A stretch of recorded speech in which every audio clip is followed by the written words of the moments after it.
Okay, pag-usapan natin ito si Cathy Binag, mga kababayan. Hindi ko na humalaman kung anong buwan nagsimula na sinabi nito na meron po siyang flash drives na meron pong laman ng mga shocking revelations kapag ka ito ay lumabas. Di ba?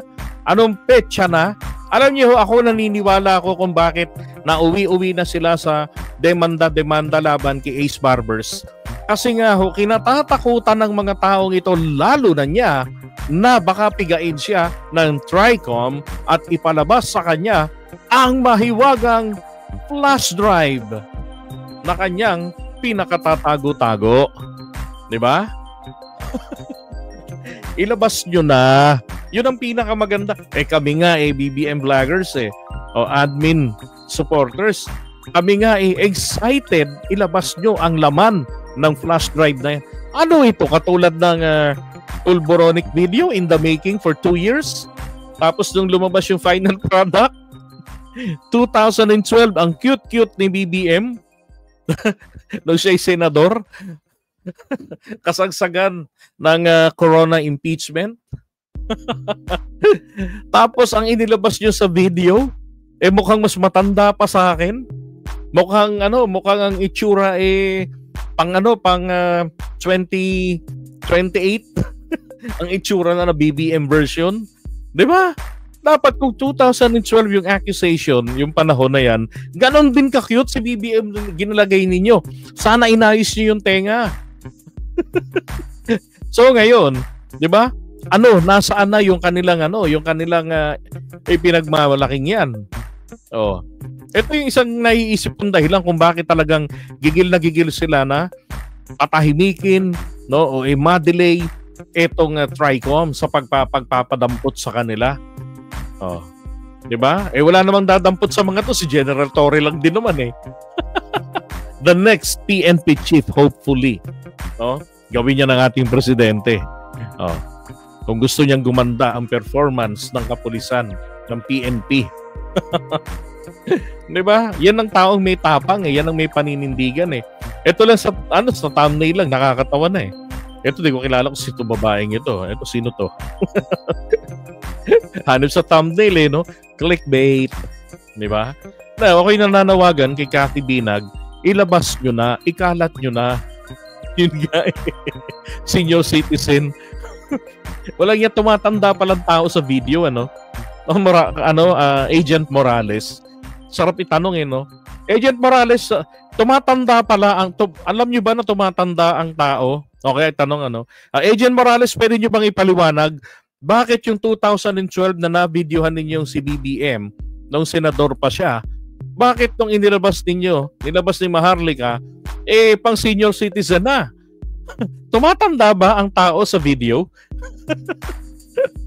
Ay nako. 'Di ba?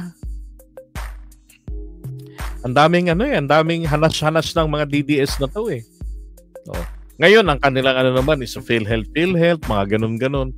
Anak ng putya. Naman kung iutos ng Korte Suprema na isauli ng Executive Department 'yan. Ano na lang ang ibabalik ng Executive Department doon? 29. 'Di ba? 28.5 billion na lang ang kanilang ibabalik doon. Ay nako. Kaya ako hinihingi ko talaga na, 'di ba? Ilabas nyo na within this month. Ilabas nyo na 'yan. Kaya nga ito mismo si Sangkay Janjan.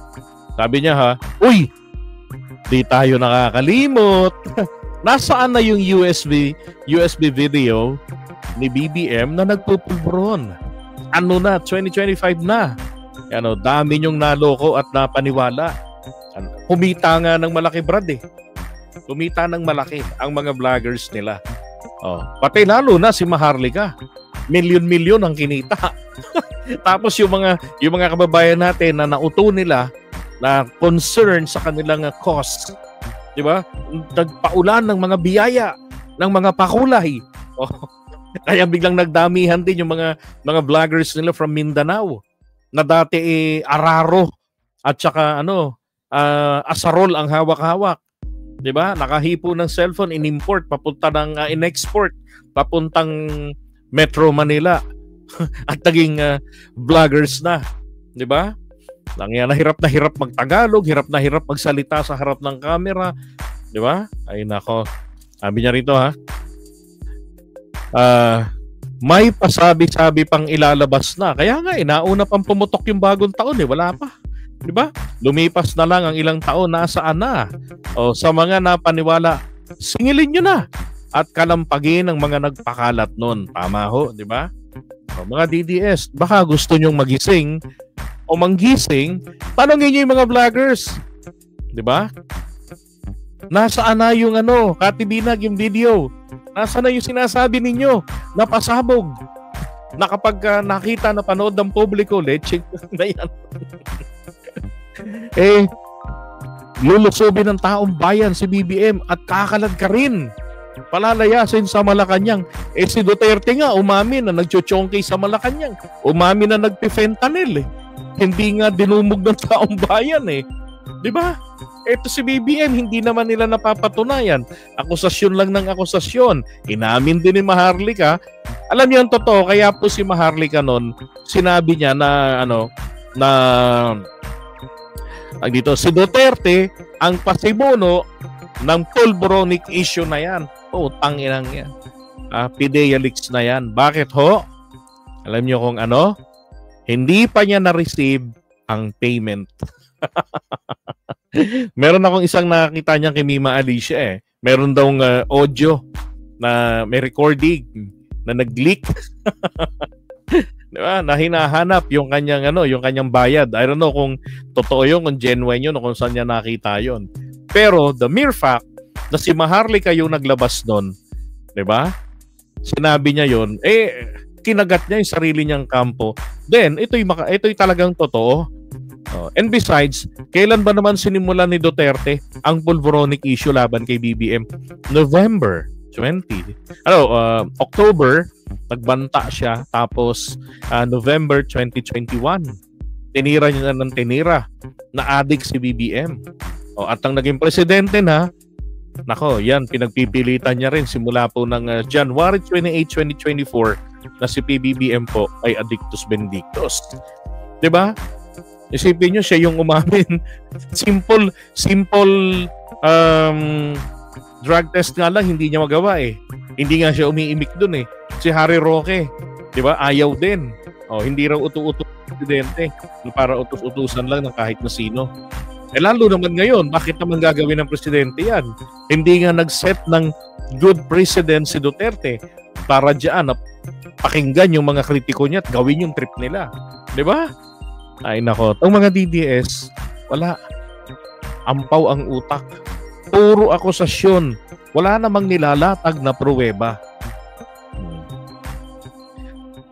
Ay nako, sabi nyo nga, ang lakas ng loob siguro, totoo yung sinasabi ng TRICOM.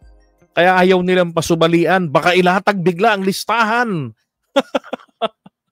Di ba? Kasi ang iniisip ko po ganito Bakit sinabi ni Barbers na Pogo paid, hindi ho ba nagkaroon ng mga raid sa mga Pogo buildings, di ba? So hindi kaya posibleng nangyari na isa sa mga na-raids o ilan sa mga na-raid na mga Pogo hubs ay nakakuha sila ng dokumento na nandoon ang pangalan ng mga taong ito. Posible ho yun. Di ba? Sabi ko nga sa inyo, hindi yung mga yan bastang magbabato ng akusasyon nang wala silang pinanghahawakan para iharap dun sa inaakusahan. Kaya kapag nagsinungaling ito, ilalatag nila yung pruweba at pag hindi pa rin talaga naging cooperative, imbok-imbok, doon ka sa kulungan. Diba? At yun ang bagay rito kina Katibinag at sa ibang mga fake news peddlers sa mga DDS. Diba? Okay. So, iyan natin si Kathy.